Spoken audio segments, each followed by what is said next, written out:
Lucas, capítulo de número 22, verso 14, nos diz o seguinte: E chegada a hora, pôs-se à mesa, e com ele os 12 apóstolos. Oremos. Gracioso Deus, Deus santo e poderoso, nós oramos a Ti neste momento e glorificamos o Teu santo nome na beleza da Tua santidade. Senhor, nós Te glorificamos por tudo que o Senhor é. Tu és digno de toda adoração, Tu és digno de todo louvor, Tu és digno, Senhor, de toda honra, glória. E, portanto, nós nos rendemos a Ti em adoração, em sinal de rendição, de pessoas que, de fato, dependem única e exclusivamente de Ti, Senhor. Pai, pedimos o direcionamento do Teu Espírito sobre esta pregação. Que o Senhor tome os meus lábios e que o Senhor fale com a Tua igreja aquilo que nós, como igreja, precisamos ouvir, Pai. Que o Teu Espírito abra o nosso entendimento, que o Teu Espírito esclareie o nosso entendimento, para que possamos entender e também nos alimentar da Tua palavra. E, acima de tudo, aplicá-la em nossas vidas, Senhor. Fala conosco por amor do Teu nome, fala conosco por amor da Tua amada e querida igreja. Meus amados irmãos, normalmente os momentos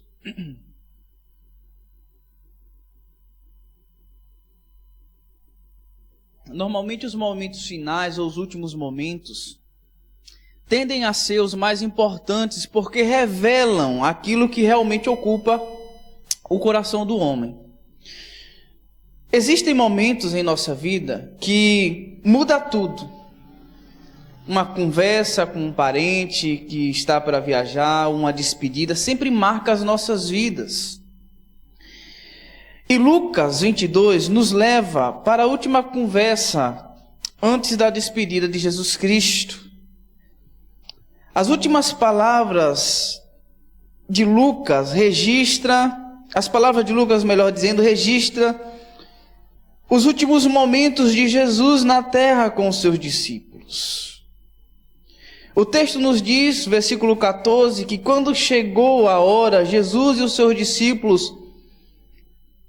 seus apóstolos reclinaram-se à mesa, sentaram-se à mesa. Ali Jesus está a poucas horas da cruz. E em uma exposição desse texto que eu já fiz, eu havia falado, meus irmãos, sobre alguns aspectos ali, porque era Jesus estava sentado à mesa e o tom que estava ali sobre aquela mesa era um tom de despedida. Jesus estava nos seus últimos momentos. Ali na mesa, dentro de algumas horas, Jesus seria preso, ele seria humilhado, ele seria julgado, ele seria crucificado. E o que é que Jesus faz antes de tudo isso acontecer? O texto nos diz que ele reúne os seus discípulos diante de uma mesa. E é interessante, meus irmãos, observar que naquele momento Jesus ele não se reúne com os seus discípulos para traçar alguma estratégia para o crescimento da igreja. Ele não se reúne com os seus discípulos para dali. Ele não se reúne com os seus discípulos ali para traçar um plano administrativo. E eu gosto de bater nessa tecla, misericórdia. Eu gosto de bater nesta tecla porque é o seguinte, meus irmãos. Nós temos uma visão de sempre estarmos planejando, sempre estar com planos administrativos. E isso em si só não é um problema, mas o problema é que às vezes a gente substitui o Espírito Santo, a gente substitui a palavra de Deus, a gente substitui o próprio Cristo em detrimento dos nossos planejamentos. Por quê? Porque nós colocamos os nossos planejamentos acima das coisas de Deus, acima da palavra de Deus, acima do senhorio de Cristo. Nós vimos na semana passada, na quarta-feira, se não me falha a memória, ali no capítulo 13 de Atos, que estava registrando o momento que Barnabé e Saulo é separado para uma viagem missionária, e a gente não vê aqueles irmãos sentados para discutir um plano administrativo, ou um plano missionário, ou uma estratégia missionária. A gente vê irmãos reunidos para adorar a Deus. E enquanto aqueles irmãos estavam adorando a Deus, o Espírito Santo fala com aqueles irmãos e diz: separe-me Barnabé e Saulo para a obra que os tenho chamado. Uma ação direta do Espírito Santo. E do mesmo modo, Jesus não está aqui na mesa tratando de coisas administrativas, ou traçando um plano missionário, ou tentando estabelecer uma organização religiosa, um sistema religioso. Não, meus irmãos. Jesus não faz isso. Ele não deixa isso para os seus discípulos. Pelo contrário, ele deixa uma mesa. Porque a ceia, ela não é apenas um ritual litúrgico que nós fazemos. A ceia, ali naquele contexto de Jesus Cristo, é praticamente um sermão vivo sendo pregado. E também no nosso contexto não é diferente. A ceia é um sermão vivo sendo pregado. Porque o que a ceia nos faz lembrar? O suco ou o vinho e o pão que nos leva para a cruz de Cristo. É um sermão vivo. E não um ritual qualquer, é uma proclamação silenciosa do Evangelho. É por isso que nós somos exortados a nos lembrarmos da ceia do Senhor. A nos lembrarmos do vinho, que simboliza o sangue, e do pão, que simboliza o corpo de Cristo. É uma exposição silenciosa do Evangelho de Deus. É a mesa da ceia, e é isso que Jesus deixa para os seus discípulos. Ele deixa uma mesa. Fazer isto em memória de mim. É isso que Jesus deixa, meus irmãos, para aqueles discípulos. É um memorial que aponta para o passado. É um memorial que interpreta o presente, o contexto no qual nós estamos inseridos. E é também, meus irmãos, um memorial que anuncia o futuro. A ceia nos fala exatamente isso. Quando nós olhamos para aquele cálice, quando nós olhamos para aquele pão, nós nos lembramos, no passado alguém foi crucificado. No presente, aquela crucificação foi por causa dos nossos pecados. E no futuro, aquele que foi crucificado voltará para buscar a sua igreja. É esta mensagem que Jesus deixa para os seus discípulos ao estabelecer uma mesa. E ao dizer para eles, façam isto em memória de mim, ele estabelece um memorial, meus irmãos. E quando nós olhamos para esse texto, nós descobrimos que a ceia revela 3 verdades fundamentais. Mas antes de nós navegarmos nessas verdades fundamentais, é importante considerarmos o contexto no qual esse texto está inserido. A refeição descrita aqui, meus irmãos, acontece durante a celebração da Páscoa judaica. Por quase 15 séculos, Israel comemorava a libertação do Egito. E eu não preciso, acredito eu, contextualizar os irmãos com relação a esta ceia do Egito, porque em outras pregações eu já falei que aquela ceia que é estabelecida, aquela Páscoa que é estabelecida no período em que Moisés liberta o povo do Egito. No capítulo 12 de Êxodo nos descreve como aconteceu a primeira Páscoa e como ela se tornou memorial para aquele povo israelita. E durante um período de 15 séculos, os israelitas comemoravam a libertação do Egito. Todo ano, um cordeiro, ele era sacrificado, ele era morto. Todo ano, meus irmãos, o povo se lembrava da noite em que o sangue havia sido colocado nas umbrais da porta. E o anjo passou e não matou ninguém que estava com sangue sobre sua casa. E ali, meus irmãos, naquele momento em que Jesus estava sentado à mesa, meus irmãos, naquela noite, tudo mudaria completamente.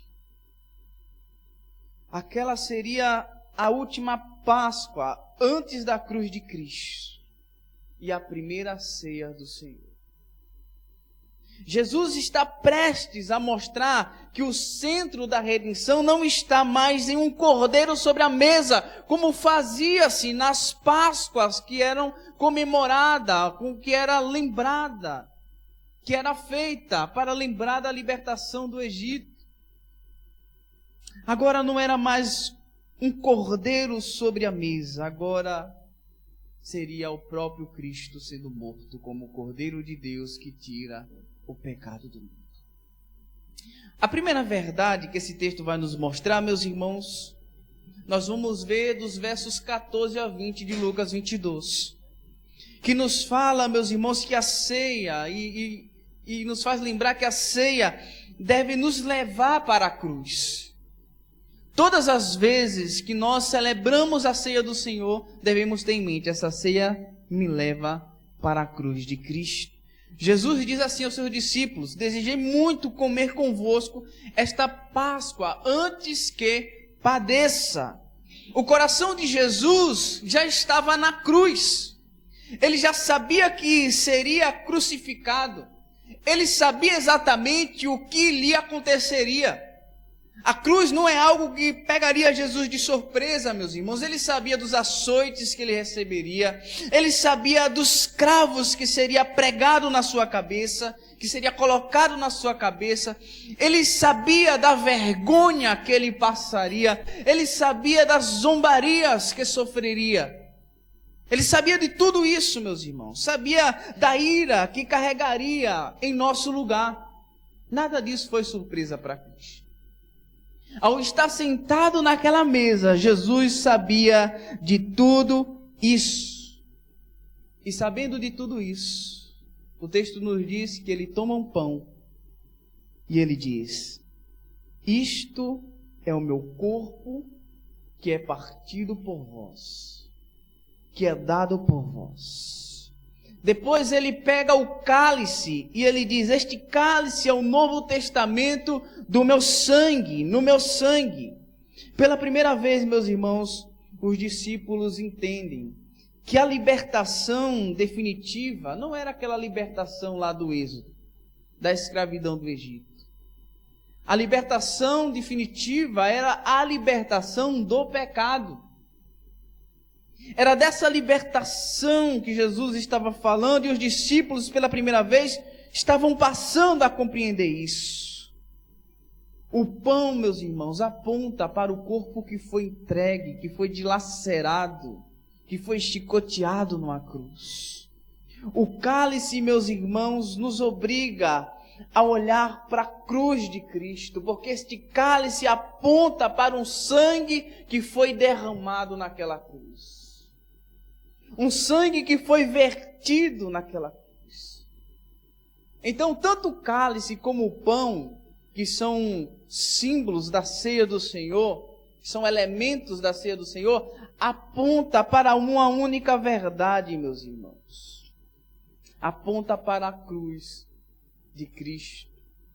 Aquela cruz em que Cristo foi pregado. Nos lembra, meus irmãos, da nossa salvação. E nos faz enxergar que a nossa salvação custou algo. Custou tudo. Custou a vida do nosso Mestre. Custou o sangue de Cristo. Então, meus irmãos, cada vez que nós participamos da ceia, nós estamos declarando: minha esperança não está em mim e nem no que eu posso fazer. A minha esperança está nesse Cristo que foi crucificado. E é isso que deve nos lembrar a ceia do Senhor. Jesus foi crucificado, foi morto em nosso lugar. E nós não podemos fazer nada para nos salvar dos nossos pecados. Mas Cristo fez tudo. Deus entregou tudo. Deus entregou Jesus e Ele foi morto em nosso lugar. E a ceia do Senhor nos lembra desse Cristo que foi morto na cruz. Mas a mesa não fala apenas sobre o que Cristo fez. Ela também revela quem está sentado à mesa, meus irmãos. Os versos 21 e 23 vai nos mostrar essa verdade, vai nos mostrar que a ceia revela a condição do coração do homem. a condição do nosso coração. Logo após Jesus instituir a ceia, ele faz uma declaração profunda, chocante. Ele diz: a mão do que me trai está comigo à mesa. Olha que cena impressionante, meus irmãos. A mesa da comunhão. O pão sendo repartido ali entre aqueles apóstolos, o cálice sendo compartilhado. E ali está Judas. Aquele que viria mais adiante trair Jesus. Judas está ali fisicamente perto de Jesus. Judas está sentado na mesma mesa que Jesus. Judas está próximo dos elementos que apontariam futuramente para o que Cristo fez na cruz. Mas Judas estava espiritualmente distante de Cristo. Judas estava espiritualmente afastado do Senhor, espiritualmente distante. E isso nos ensina algo, meus irmãos. Nos ensina que é possível estarmos perto dos símbolos da fé, sem a gente possuir a verdadeira fé que salva a nossa alma. É possível nós participarmos da ceia do Senhor sem ter a fé que salva a nossa alma, a fé em Jesus Cristo. Isso é profundo, meus irmãos. Isso é chocante, porque Judas estava ali sentado próximo de Jesus. Judas viu os milagres de Jesus. Judas ouviu os sermões de Jesus. Judas viu o que Jesus fez com aqueles que estavam enfermos, com aqueles que passavam fome.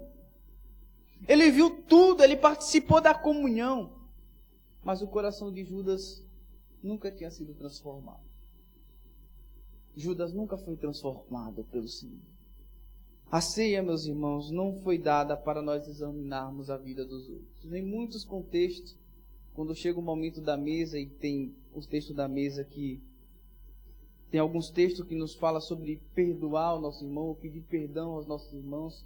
Em alguns contextos, quando algumas pessoas sabem que têm irmãos intrigados entre si, eles avaliam a vida dos outros. E às vezes não tem nem nada, mas ele se preocupa mais com um outro. E aí ele diz: aquele não é digno de tomar ceia, aquele não é digno de tomar ceia. E fica avaliando um ao outro.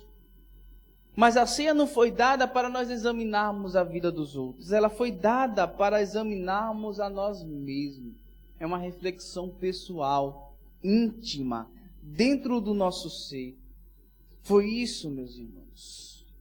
Foi para isso que a ceia foi estabelecida, para nos lembrar da cruz de Cristo e também para nos examinarmos à luz desta cruz, que revela que nós somos pecadores miseráveis. É por isso que a ceia do Senhor ela é um espelho espiritual. E ela nos faz perguntar o seguinte: ela nos faz perguntar se estamos, de fato, vivendo em arrependimento dos nossos pecados. Ela nos faz nos perguntar se estamos andando em comunhão com Cristo. Ela nos faz nos perguntar se o nosso coração pertence realmente ao Senhor. Mas a ceia, meus irmãos, não olha apenas para a cruz e também para dentro de nós. A ceia também aponta para a frente. E esta é a terceira verdade do texto, que se encontra nos versos 16 e 18. A ceia nos faz esperar pela volta de Cristo. Jesus diz: não mais comerei até que ela se cumpra no reino de Deus. E novamente, não beberei do fruto da vide até que venha o reino de Deus. A ceia, meus irmãos, possui uma dimensão futura. Ela aponta para o evento final da vinda de Cristo e a grande ceia no reino de Deus. A ceia onde todos os santos participarão de todas as eras, meus irmãos. Os que morreram, os que irão morrer, os que estão aqui presentes, todos participarão desta última ceia. Essa ceia aponta para o futuro. Ela, meus irmãos, é uma refeição de despedida, mas também é uma refeição de esperança. ela aponta para a vinda de Cristo. Os discípulos estavam ali, sentados à mesa, num momento de despedida, em um momento muito difícil na vida daqueles discípulos. Jesus estabelece a ceia. Jesus revela que dentre a ceia existia um que iria traí-lo, mas Jesus também fala, meus irmãos, naquele tom de despedida, que aquela ceia era um sinal da esperança daqueles discípulos. Porque foi por causa da morte e ressurreição de Cristo que a nossa esperança renasceu das cinzas. Paulo, combatendo, meus irmãos, uma certa heresia que negava a divindade de Cristo, que negava a humanidade de Cristo, melhor dizendo, ele disse que se Jesus morreu e não ressuscitou, nós somos os mais miseráveis dentre os homens. Ele diz, em outras palavras, que a nossa fé está estabelecida em um castelo de cartas. Mas porque Jesus ressuscitou dentre os mortos, a nossa vitória é garantida. E tragada foi a morte pela vitória. É isso que nos mostra a ceia do Senhor, meus irmãos. Naquele momento de despedida, Jesus revela isso para os discípulos, que eles não participariam mais daquela ceia até que fosse estabelecida no reino de Deus. Até que fosse cumprida no reino de Deus. Cada vez, meus irmãos, que nós participamos dessa ceia, nós estamos dizendo o seguinte, que Cristo morreu. Mas também estamos dizendo que Cristo ressuscitou. E estamos afirmando categoricamente que Ele voltará para buscar a sua amada e querida igreja. Jesus voltará, meus irmãos. A mesa da ceia, ela aponta para uma outra ceia ainda mais gloriosa. Essa mesa que está aqui na nossa frente aponta para uma outra mesa ainda mais gloriosa. Nós comemos desta mesa, mas ao sairmos daqui nós seremos tentados novamente, nós sofreremos novamente, nós nos angustiaremos novamente, passaremos por provações novamente. Mas quando nós nos assentarmos na ceia do Senhor, na ceia do reino de Deus, na mesa que está esperando nós no futuro, meus irmãos, nunca mais sofreremos, nunca mais nos angustiaremos, nunca mais seremos tentados, porque nosso corpo será revestido de um outro corpo incorruptível. A nossa carne mortal será revestida de um outro corpo imortal.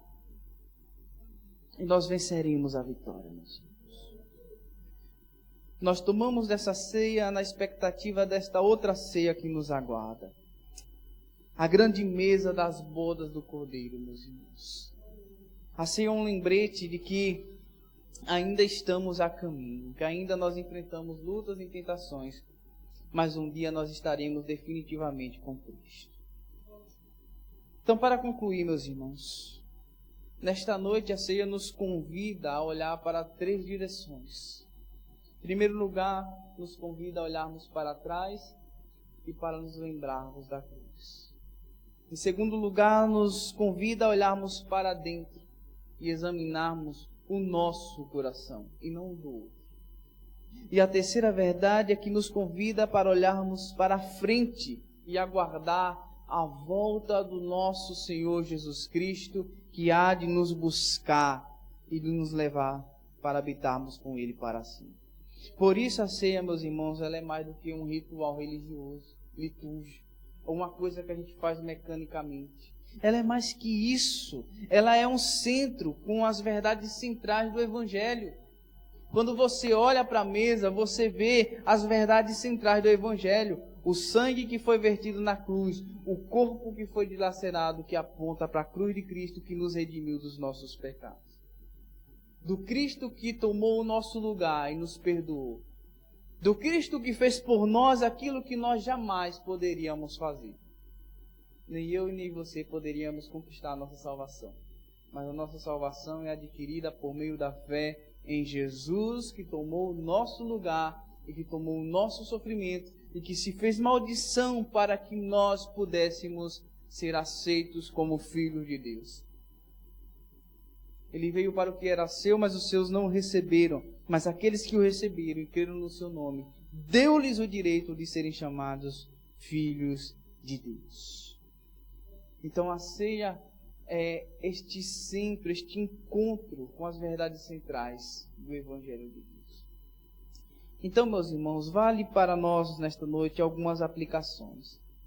A primeira verdade é que nós não devemos, melhor dizendo, nunca nos acostumarmos com a cruz. O maior perigo, meus irmãos, é a gente se familiarizar tanto com a cruz de Cristo, se familiarizar tanto com ela, que ela passar a deixar de nos impactar, de impactar as nossas vidas. A gente não pode nunca se acostumar com a cruz, porque a ceia, o pão, o cálice que simboliza o sangue, o corpo de Cristo, não é apenas uma tradição qualquer religiosa. As pessoas se acostumaram com a ceia, se tornou algo mecânico e normal. Não, meus irmãos. Que a mensagem da cruz nunca deixe de impactar as nossas vidas todas as vezes que nós a ouvimos. Nós não podemos nunca nos acostumar com a cruz de Cristo ao ponto, meus irmãos, de isso se tornar uma tradição vazia para nós. A segunda verdade é que a gente nunca deve participar da ceia mecanicamente. Não é uma rotina e nenhuma formalidade. É uma adoração. Nós estamos fazendo aqui um ato de adoração. Nós estamos nos lembrando, nos recordando do maior feito na história da humanidade. A cruz de Cristo é a cruz que divide a era em duas, antes e depois de Cristo. Então, meus irmãos, que isso nunca se torne para nós uma rotina ou um ritual mecânico vazio, mas que seja um momento de adoração. Ao momento que você vier para poder tomar a ceia do Senhor, faça isso como um ato de adoração e de louvor a Deus. A terceira verdade que nós devemos aplicar para o nosso coração é que nós devemos examinar nosso coração antes de examinar o coração dos outros. A mesa não foi preparada para que a gente fique julgando uns aos outros. Ela foi preparada para que nos arrependamos, melhor dizendo, dos nossos pecados. Nós devemos olhar para essa cruz e, ao invés de olhar para o outro, olhar para nós e ver o quão nós somos pecadores e o quão precisamos nos arrepender todos os dias dos nossos pecados. A quarta verdade, meus irmãos, é que nós devemos valorizar o preço da nossa redenção. Cada pedaço de pão que nós vamos comer nesta noite nos faz lembrar de alguém que sofreu para que nós estivéssemos aqui. Cada pão, cada cálice nos faz lembrar de Jesus. Nos faz lembrar dos açoites que ele sofreu. Nos faz lembrar do escárnio que ele sofreu. Então, ao participarmos da ceia do Senhor, devemos, meus irmãos, tomar este pão, comer este pão, tomar este cálice, nos lembrando que Jesus sofreu por nós. Nós devemos, meus irmãos, valorizar o preço que foi pago em favor de nós. A quinta e última verdade é que nós devemos viver esperando Cristo voltar. Não viva, meus irmãos, como se Cristo não fosse mais voltar. A ceia não é apenas um memorial. A ceia é mais que isso. A ceia é uma expectativa. É a expectativa de que Cristo voltará. Nós tomamos, claro, nos lembrando daquilo que foi feito no passado, mas nós tomamos também lembrando de que Ele nos voltará para nos buscar. Ele voltará para nos buscar. Então, meus irmãos, talvez vocês tenham vindo aqui hoje pensando que a ceia é apenas mais um momento no culto. Mas esta mesa está neste momento pregando no nosso coração. O pão está neste momento pregando para nós. O cálice está pregando para nós. E eles estão anunciando que Cristo morreu por pecadores. Que Cristo morreu para nos dar a oportunidade de sermos considerados filhos de Deus. Mas também nos anuncia que esse mesmo Cristo que morreu por pecadores voltará para nos buscar. E que nós, meus irmãos, habitaremos com Ele para sempre. Portanto, não se aproxime da mesa apenas com as mãos. Aproxime-se com o coração. Se entregue totalmente, porque o mais importante não é participar da ceia. O mais importante é pertencer ao Cristo da ceia. Amém, meus irmãos?